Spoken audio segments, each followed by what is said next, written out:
भाई और बहन के पवित्र रिश्ते का पर्व रक्षाबंधन हर्षोल्लास के साथ मनाया गया। रक्षाबंधन के इस पर्व पर जहां बहनों ने राखी के रूप में भाइयों की कलाई पर स्नेह का बंधन बांधा, तो वहीं भाइयों ने भी बहनों की रक्षा और दायित्वों को निभाने का संकल्प लिया। रक्षाबंधन पर्व पर महिला मंडल द्वारा किन्नर संत महामंडलेश्वर संतोषी माता एवं महंत राधिका शर्मा को राखी बांधकर इस पर्व की खुशियां साझा की गईं। इस दौरान किन्नर संत ने उन्हें आशीर्वाद दिया और उनके उज्जवल भविष्य की कामना की। मुस्लिम राष्ट्रीय मंच ने रक्षाबंधन का त्योहार सद्भावना दिवस के रूप में मनाया और प्रजापिता ब्रह्म कुमारी ईश्वरीय विश्वविद्यालय के भंवरताल स्थित आश्रम में पहुंचकर आश्रम की बहनों से राखी बंधवाई और कौमी एकता की मिसाल पेश की।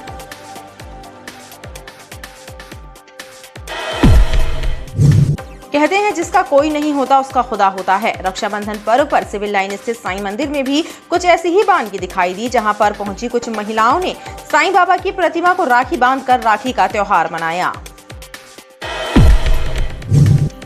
हिंदू आध्यात्मिक सेवा फाउंडेशन द्वारा भाई बहन के अटूट स्नेह के पर्व रक्षाबंधन पर बाल गंगाधर तिलक वार्ड में वार्ड की महिलाओं से रक्षा सूत्र बंधवाकर उन्हें उपहार प्रदान किए गए, तो वहीं वृक्षारोपण करने के साथ ही पेड़ों को राखी बांधकर प्रकृति के प्रति प्रेम भी दर्शाया।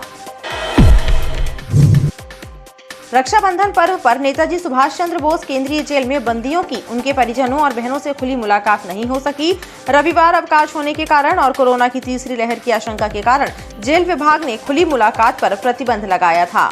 ऐसे में दूर दराज से अपने भाइयों से मिलने जेल पहुंची बहनों और बंदियों के परिजनों को परेशानियों का सामना करना पड़ा। मदन महल से दमोनाका तक बन रहे फ्लाईओवर ब्रिज के निर्माण के दायरे में आने वाले प्रतिष्ठानों और मकानों के अधिग्रहण की प्रक्रिया के बारे में लोगों को सही जानकारी उपलब्ध नहीं कराई गई है, जिसे लेकर लोगों में आक्रोश व्याप्त है। शहर में स्मार्ट सिटी की तर्ज पर बनाए गए मेट्रो बस स्टॉप गरीबों और लावारिसों के ठिकाने बन गए हैं। आलम यह है कि गरीबों ने इन बस स्टॉपों को अपनी आरामगाह बना लिया है। ऐसे में इन बस स्टॉप्स की उपयोगिता पर सवालिया निशान लग रहे हैं। अपराधियों में खौफ पैदा करने वाले करीब 1 दर्जन डायल 100 वाहन इन दिनों गैराज की शोभा बढ़ा रहे हैं। मेंटेनेंस न होने के कारण लंबे समय से ये वाहन गैराज में ही पार्क हैं। नगर निगम सीमा के बाहर यदि फायर ब्रिगेड द्वारा आग बुझाई जाती है तो वहां सेवा पेड होती है, यानी मदद पाने वाले को सेवा शुल्क का भुगतान करना पड़ता है, लेकिन मदद पाने वाले अक्सर भुगतान नहीं करते हैं। इस वर्ष 16,84,000 रुपए की रिकवरी बकाया है, जिसके कारण नगर निगम का फायर ब्रिगेड जिला प्रशासन को कई बार पत्र लिख चुका है। नौदरा ब्रिज से रसल चौक तक चल रहा सीवर लाइन का कार्य बदहाली का शिकार है। 4-5 दिनों में पूरा होने वाला कार्य 20 दिन बाद भी अधूरा पड़ा है। सड़क धंस गई है और पुलिया के नीचे पाइप फंस गया है। ठेकेदार कंपनी और स्मार्ट सिटी के इंजीनियर्स की कार्यशैली चर्चा का विषय बनी हुई है। बरगी के विस्थापित आज भी उपेक्षा का दंश झेल रहे हैं। देवरी बसनिया गांव में नरकीय जीवन जी रहे आदिवासी विस्थापितों को मूलभूत सुविधाएं प्रदान किए जाने की मांग गढ़ा गोंडवाना संरक्षण संघ के द्वारा की जा रही है।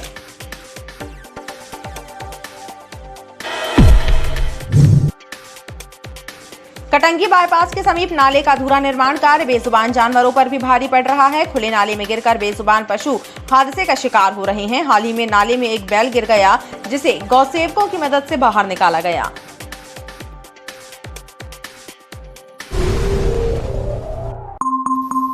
नमस्कार, स्वागत है आपका BTV न्यूज में। आपके साथ मैं हूं सना। सबसे पहले आप सभी दर्शकों को रक्षाबंधन पर्व की BTV परिवार की ओर से हार्दिक शुभकामनाएं। और आइए शुरू करते हैं खबरों का सिलसिला। भाइयों की कलाई पर राखी बांधकर बहनों ने उनके माथे पर लगाया रक्षा संकल्प का टीका और भाइयों ने बहनों की सुरक्षा का लिया संकल्प। रक्षाबंधन पर्व पर केंद्रीय जेल में नहीं हो सकी बंदियों की बहनों और परिजनों से मुलाकात। रविवार अवकाश और कोरोना काल के चलते जेल में खुली मुलाकात पर लगा प्रतिबंध। जेल पहुंची बहनों में नजर आई मायूसी।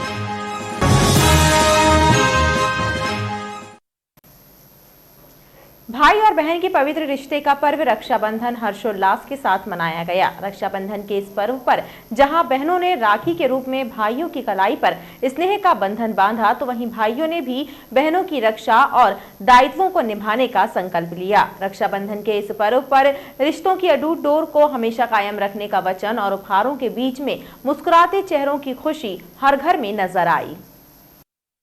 भाइयों के माथे पर सुख समृद्धि की कामना के साथ लगाया गया तिलक और कलाइयों पर बांधे गए स्नेह बंधन की खुशियों का ये दृश्य रक्षाबंधन के पवित्र पर्व का है, जो न सिर्फ भारतीय संस्कृति और परंपरा को उजागर करता है, बल्कि सुरक्षा का एहसास भी कराता है। रिश्तों की अटूट डोर को कायम रखने और अपनत्व को बरकरार रखने के संकल्प के इस पर्व को जबलपुर ही नहीं, पूरे देश में मनाया गया।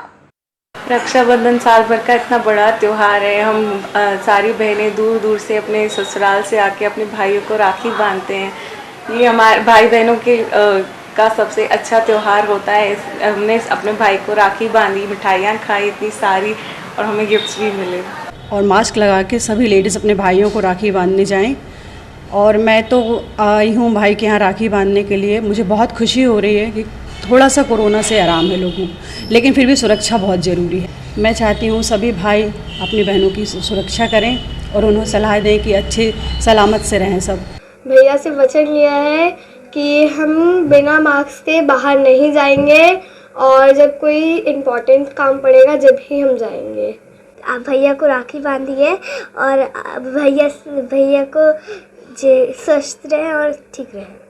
रक्षाबंधन के इस पर्व पर बहनों ने भाइयों की कलाई पर राखी के रूप में स्नेह का बंधन बांधा, तो वहीं भाइयों ने भी बहनों को उनकी रक्षा का वचन दिया। मैंने अपनी बहनों से राखी बंधवाई है, जो मैंने राखी बंधवा कर अपनी बहनों को उनकी रक्षा का वचन दिया है। आज रक्षाबंधन है, इस त्यौहार का हम लोग को बेसब्री से इंतज़ार रहता है और आज हम अपनी बहनों की रक्षा करने का प्रण लेते हैं। इस दिन रक्षाबंधन के दिन हमारी सारी दीदियाँ एक साथ आती हैं, हम लोग साथ में बैठ के बहुत मस्ती करते हैं। आज राखी बंधवाई, बहुत सारी गेम्स खेले। भाई बहन के अटूट रिश्ते के इस पर्व पर भाइयों ने जहां बहनों की रक्षा का संकल्प लिया, तो वहीं बहनों ने अपने भाइयों की लंबी उम्र और सुखी जीवन की कामना की। रक्षाबंधन पर्व पर महिला मंडल द्वारा किन्नर संत महामंडलेश्वर संतोषी माता एवं महंत राधिका शर्मा को राखी बांधकर इस पर्व की खुशियां साझा की। इस दौरान किन्नर संत ने उन्हें आशीर्वाद देकर उनके उज्जवल भविष्य की कामना की।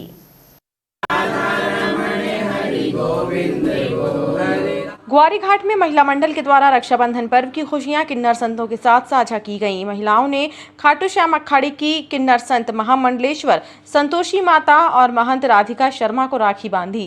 किन्नर संत संतोषी माता ने इस पर्व की सभी बहनों को शुभकामनाएं देते हुए ईश्वर से कोरोना महामारी से निजात दिलाने की प्रार्थना की एवं बहनों के उज्जवल भविष्य की कामना की।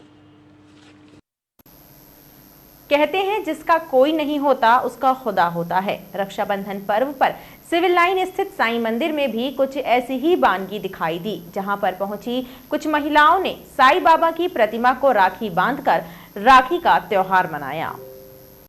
इन महिलाओं का कहना है कि जिनके भाई नहीं हैं उनके साईं हैं, लिहाजा हर रक्षाबंधन पर्व पर वो साईं मंदिर में आकर बाबा को राखी बांधकर भाई की कमी को दूर कर लेती हैं। साईं बाबा में उन्हें माता पिता, भाई और सखा के दर्शन हो जाते हैं। हमारे तो बाबा यही है, भाई भी यही है, सखा बंधु सब यही है। इस मंदिर में, सिविल लाइन्स वाले मंदिर में आज आए हैं रक्षाबंधन मनाने बाबा के साथ। बाबा के ऊपर हमारे बहुत आस्था है। इस मंदिर के साथ बहुत साल से हम लोग जुड़े हुए हैं। इतने साल, 1.5 साल तक हम दिल्ली में बंद थे। 1.5 साल बाद यहाँ आए हैं रक्षाबंधन के पर्व में, तो हमने सोचा आज बाबा के साथ ये दिन मनाया जाए। बाबा ही इतने कठोर समय में हम लोग को सुरक्षा रखा।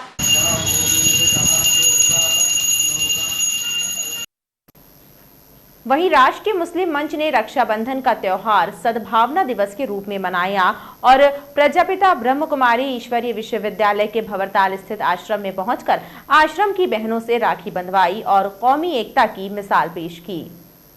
राष्ट्रीय मुस्लिम मंच के सदस्यों द्वारा ब्रह्म कुमारी आश्रम पहुंचकर आश्रम की बहनों से राखी बंधवाकर रक्षाबंधन का त्योहार मनाया गया। उन्होंने बहनों को उनकी रक्षा करने का वचन दिया और बहनों ने भी कौमी एकता की नजीर पेश करते हुए उनकी लंबी आयु की कामना की। मुस्लिम मंच के SK मुद्दीन और नसीम बेग ने बताया कि उनके लिए ये पर्व यादगार रहेगा। हमारी पूजा पद्धतियाँ भले ही अलग अलग हैं, मस्जिदों में इबादत हो रही है, चर्च में प्रेयर हो रही है, गुरुद्वारों में अरदास हो रही है, मंदिरों में पूजा हो रही है। इतनी धार्मिक विविधता के बावजूद हम सब एक ही हैं, हमारे पुरखे पूर्वज एक हैं। तो आज मुस्लिम राष्ट्रीय मंच ने पूरे देश के अंदर रक्षाबंधन जो पर्व है ये सद्भावना दिवस के रूप में मनाने का ये निर्णय लिया है।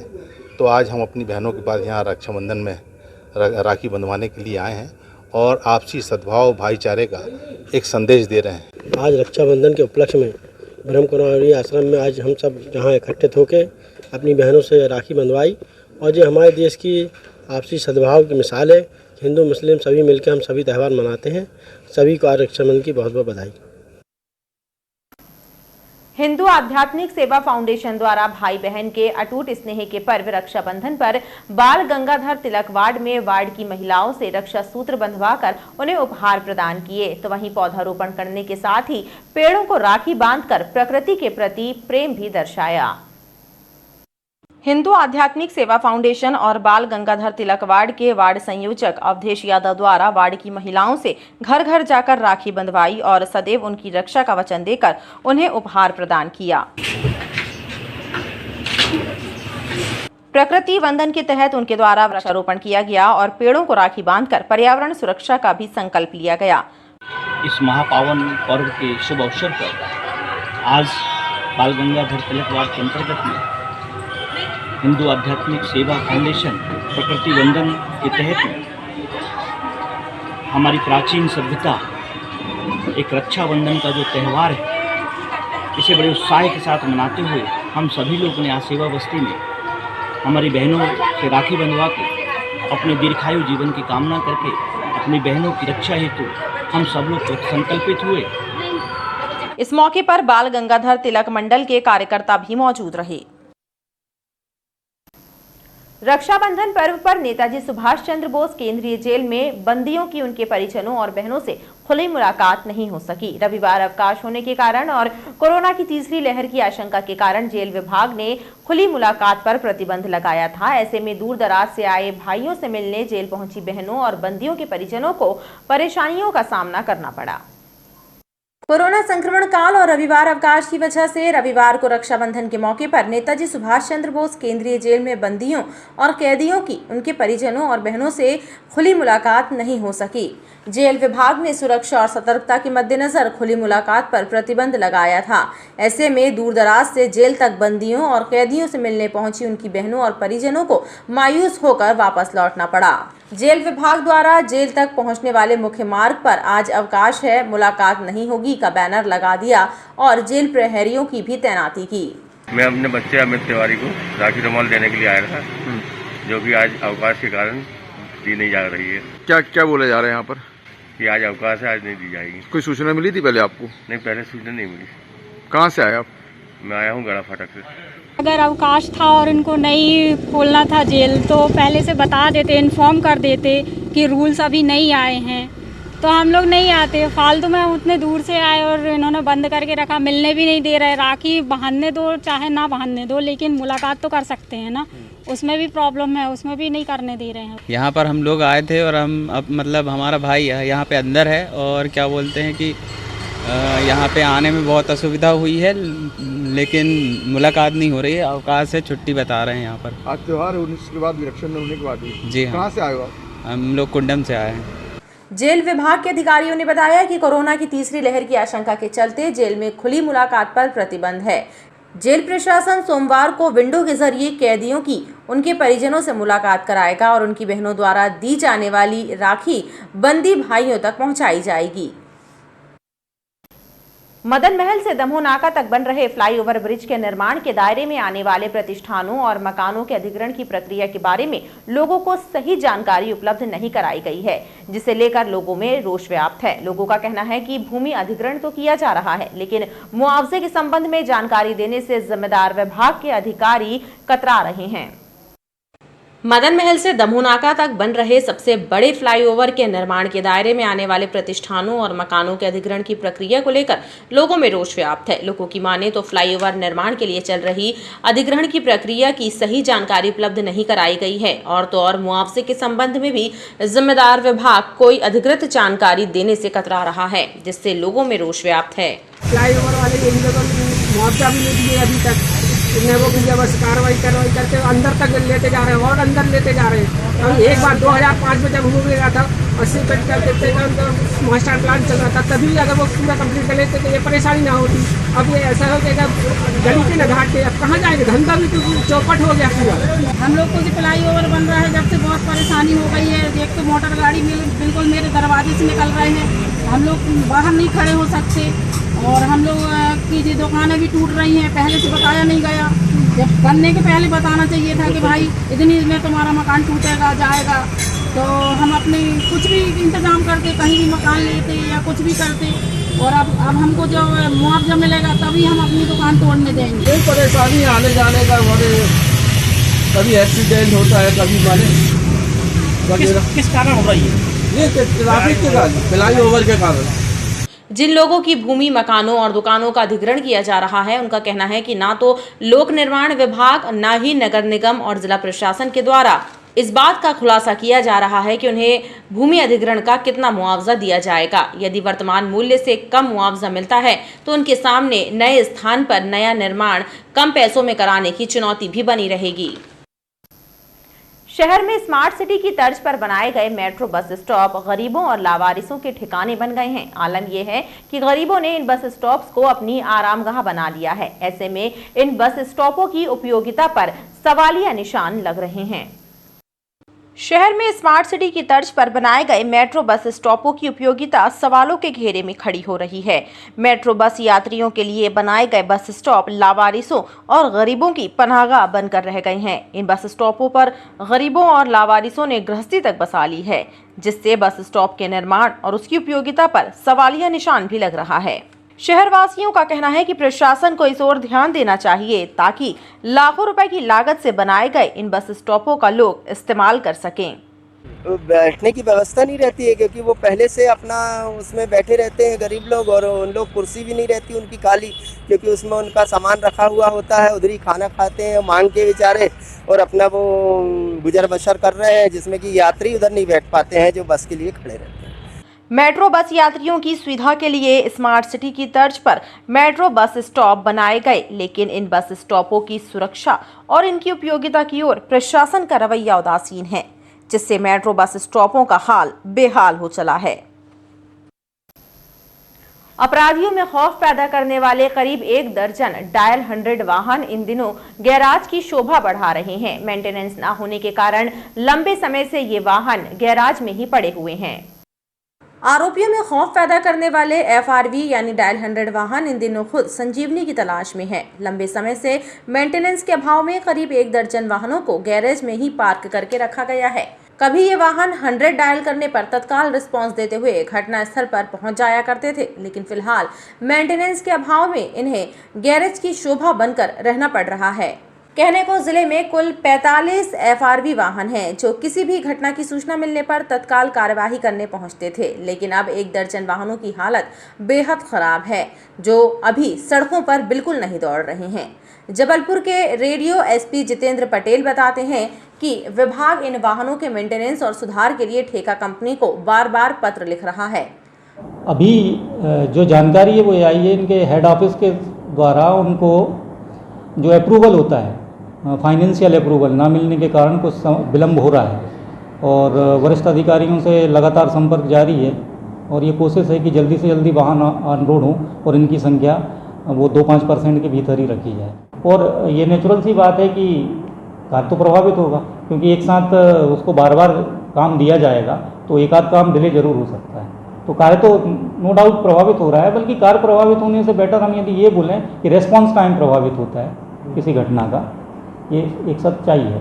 आकस्मिक सेवा कही जाने वाली डायल 100 के वाहन अगर इस स्थिति में पहुंच गए तो समझा जा सकता है कि घटनाओं या लोगों की समस्याओं के त्वरित निदान में जनता को परेशानी का सामना करना पड़ रहा होगा। नगर निगम सीमा के बाहर यदि फायर ब्रिगेड द्वारा आग बुझाई जाती है तो वहां सेवा पेड होती है, यानी मदद पाने वाले को सेवा शुल्क भुगतान करना पड़ता है, लेकिन मदद पाने वाले अक्सर भुगतान नहीं करते हैं। इस वर्ष 16,84,000 रुपए की रिकवरी बकाया है, जिसके लिए नगर निगम का फायर ब्रिगेड जिला प्रशासन को कई बार पत्र लिख चुका है। नगर निगम की फायर ब्रिगेड नगर निगम सीमा के बाहर जो आग बुझाती है उसके लिए उसे सेवा शुल्क वसूलने का अधिकार है।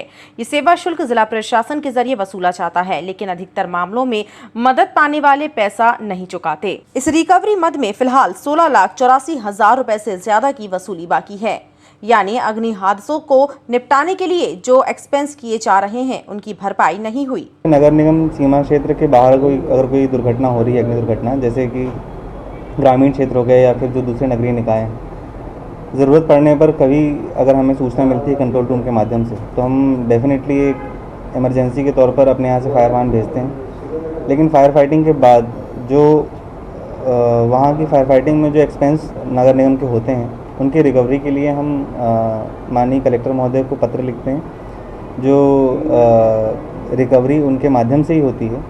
और इसके अतिरिक्त जैसे कि छावनी एरिया हो गया, वहाँ पर भी अगर कोई ऐसी अग्नि दुर्घटना होती है जहाँ पर आवश्यकता पड़ने पर हमें बुलाया जाता है, तो हम डेफिनेटली वाहन भेजते हैं और उसके अनुसार जो रिकवरी के लिए पत्राचार जो रहता है हम अपनी ओर से करते हैं। अभी की स्थिति में लगभग 16,84,000 के आसपास एक जो राशि है वो बकाया है जो हमें प्राप्त करनी है।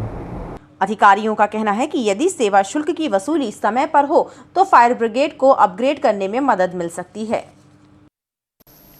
नौदरा ब्रिज से रसल चौक तक चल रहा सीवर लाइन का कार्य बदहाली का शिकार है। 4-5 दिनों में पूरा होने वाला कार्य 20 दिन बाद भी अधूरा पड़ा है। सड़क धंस गई है और पुलिया के नीचे पाइप फंस गया है। ठेकेदार कंपनी और स्मार्ट सिटी के इंजीनियर्स की कार्यशैली चर्चा का विषय बनी हुई है। नौदरा ब्रिज से रसल चौक तक बिछाया जा रहा अंडरग्राउंड सीवर पाइप एक बार फिर फंस गया। 3 पत्ती चौक की तरह यहां भी सड़क धसक गई और पुलिया के नीचे पाइप फंस गया, यानी एक ही गलती बार बार दोहराने से कार्य लेट हो रहा है। जो काम 4-5 दिनों में पूरा करने का दावा नगर निगम और स्मार्ट सिटी के अधिकारी कर रहे थे, वह 20 दिन बाद भी अधूरा है। यातायात बाधित हो रहा है। सड़क पर रखे गए पाइपों के कारण राहगीर परेशान हो रहे हैं।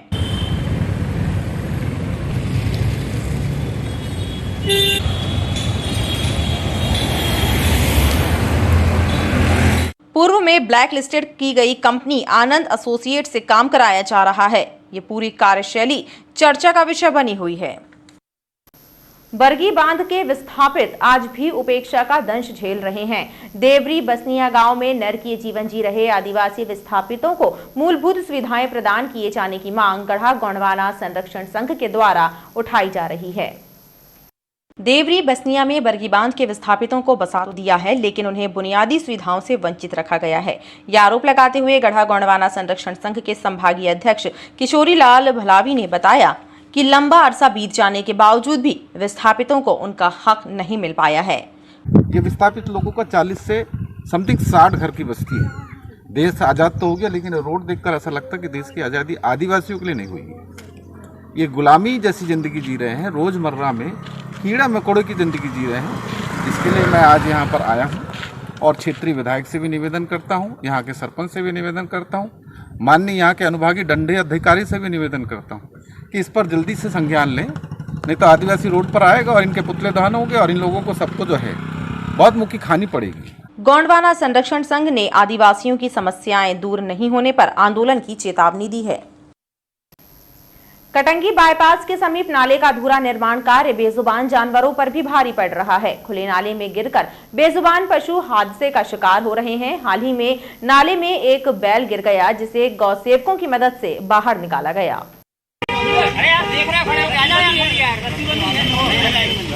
कटंगी बाईपास के समीप नगर निगम द्वारा निर्माण कराए जा रहे नाले का अधूरा कार्य बेजुबान पशुओं पर भी भारी पड़ रहा है। आए दिन इस नाले में गिरकर जानवर दुर्घटनाओं के शिकार हो रहे हैं। हाल ही में एक बैल नाले में गिर गया, जिसे बड़ी मशक्कत के बाद गौ सेवकों की मदद से बाहर निकाला गया।